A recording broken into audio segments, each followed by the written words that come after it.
Hello students, how are you? I hope all are fit and fine. Students, in offline class we were doing chapter number 1 of geography. Okay, development of resources. In this chapter we were doing classification of resources and it is complete. This topic is completed in our offline classes, and now we are started our next topic, resources planning. Okay, in this topic we were doing how we developed the resources. Okay, by plan we developed our resources and we reached them to availability of every people. Okay हम इनको कहाँ तक पहुँचा सकते हैं? हर एक व्यक्ति की पहुँच तक इनको अवेलेबल करवा सकते हैं by development and bye planning. Okay, तो इसमें देखेंगे हम planning is the widely accepted strategy for judicious use of resources.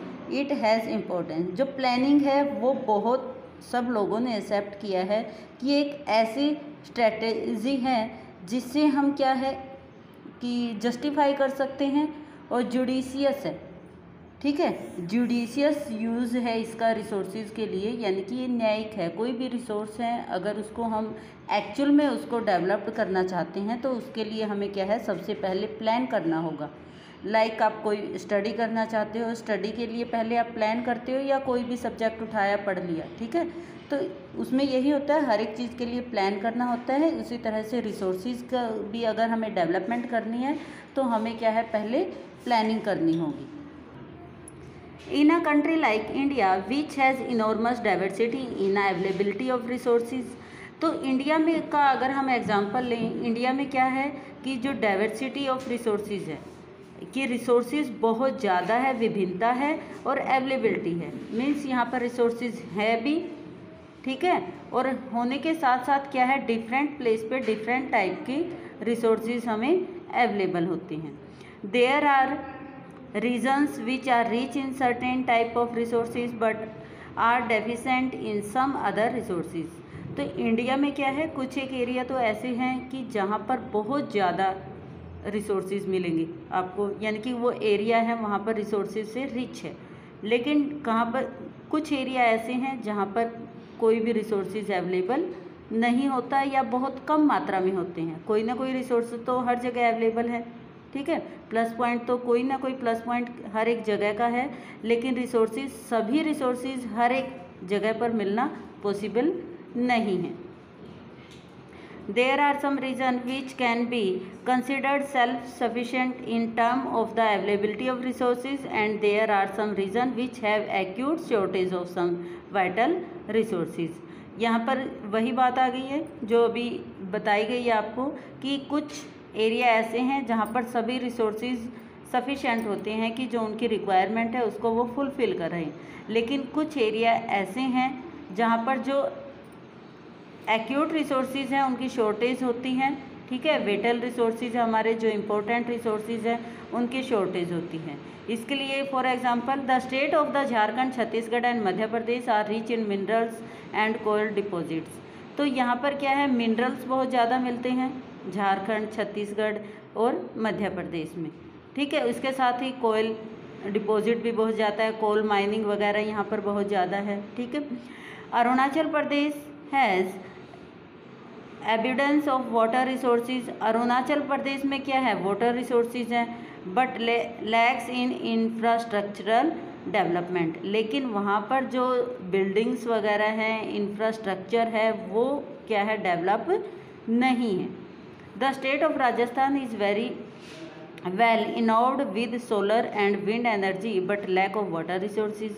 अब राजस्थान का एग्जांपल हम लेते हैं, वहाँ पर क्या है, विंड एनर्जी बहुत है.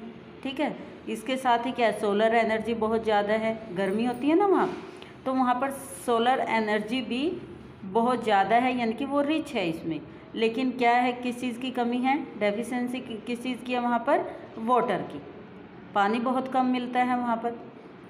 It has rich next example, the cold desert of Ladakh is relatively isolate from the rest of the country. जो लद्दाख का एरिया है, टॉप ऑफ द इंडिया, ठीक है, इंडिया में सबसे ऊपर का एरिया है, लेकिन वह क्या एरिया है, डेजर्ट है, और ख़ुद को आइसोलेट करता है किससे, रेस्ट ऑफ द कंट्री, बाकी के देश के अदर जो पार्ट है, रेस्ट ऑफ द पार्ट है कंट्री का, उससे वो अलग समझता है। वहाँ पे क्या है, कल्चर बहुत अच्छा है वहाँ पर, ठीक है, लेकिन किस चीज़ की कमी है वहाँ पर, डेफिशिएंट इन वाटर बहुत कम है, इंफ्रास्ट्रक्चर वहाँ पर कम है, ठीक है, एंड सम वेटल मिनरल्स, और जो कुछ इम्पोर्टेंट मिनरल्स हैं उनकी वहाँ पर कमी है। This call for balanced resources planning at the nation, state, regional and the local level. तो यहाँ पर हम कह सकते हैं कि रिसोर्सेज को बैलेंस बनाने के लिए हमें किसी भी स्टेट में, नेशन में, रीजनल एरिया में और लोकल लेवल पर बैलेंस करने के लिए रिसोर्सेज को सबसे इम्पोर्टेंट क्या है, प्लानिंग, ठीक है। हम बाय प्लानिंग ही हम इनको एक प्लेस से दूसरे प्लेस पर अवेलेबल करवा सकते हैं। ओके, नेक्स्ट हमारा टॉपिक है रिसोर्सेज प्लानिंग इन इंडिया, कि इंडिया में किस तरह से रिसोर्सेज के रिगार्डिंग प्लानिंग चल रही है।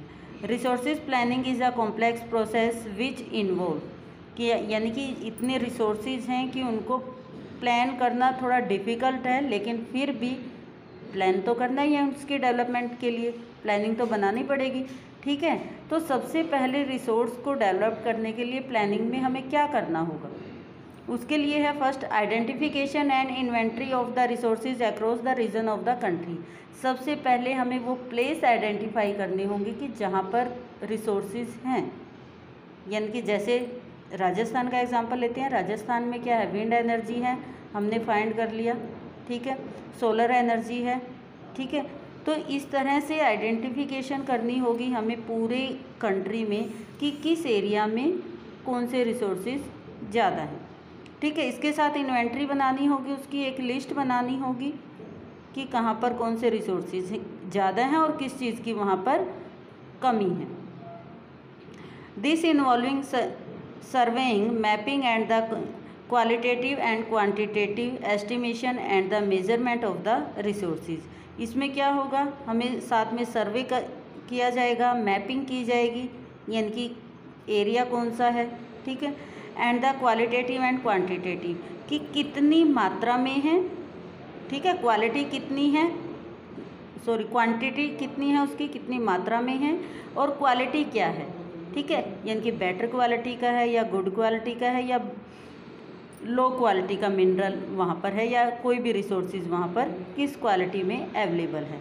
इस चीज़ का क्या है, एस्टिमेशन करना है, एस्टिमेट लगाना है हमें।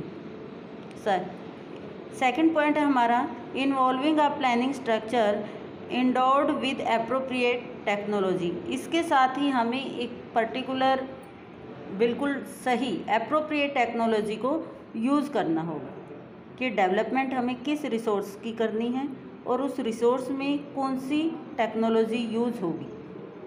उसके साथ टेक्नोलॉजी के साथ हमें क्या है, स्किल होनी चाहिए, ठीक है, एक्सपर्ट होने चाहिए इसमें, and institutional setup for the implementation resources development plan.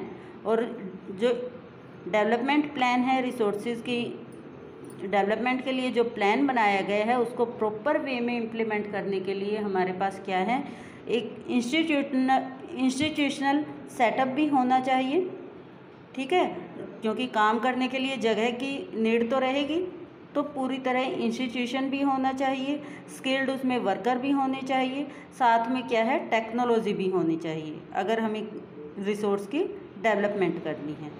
Matching the resources development plan with the overall nation development plan. इसके साथ हमें क्या करना है, जो भी हम प्लानिंग कर रहे हैं रिसोर्सेज की, उसको किसके साथ मैच करना है, जो हमारे नेशन की प्लानिंग है। मीन्स कोई लोकल लेवल पे डेवलपमेंट को कोई लोकल लेवल पर रिसोर्स को डेवलपमेंट करना चाहता है, रिसोर्सेज की डेवलपमेंट करना चाहता है, उसे क्या है, स्टेट के साथ क्या है,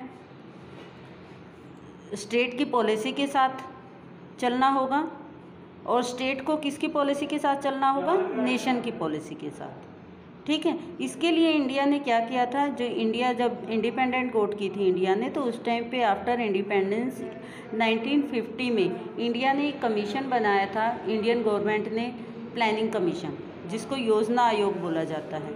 ठीक है, ये लॉन्च किया था, फर्स्ट 5 ईयर प्लान लॉन्च की थी, और वो उस 5 ईयर प्लान में सबसे ज़्यादा फोकस किसके ऊपर किया था, एग्रीकल्चर के ऊपर, क्योंकि उस टाइम पे क्या था, जो पॉपुलेशन थी ज़्यादा एग्रीकल्चर बेस्ड थी, इसलिए 5 ईयर प्लान में एग्रीकल्चर के ऊपर ज़्यादा फोकस किया गया।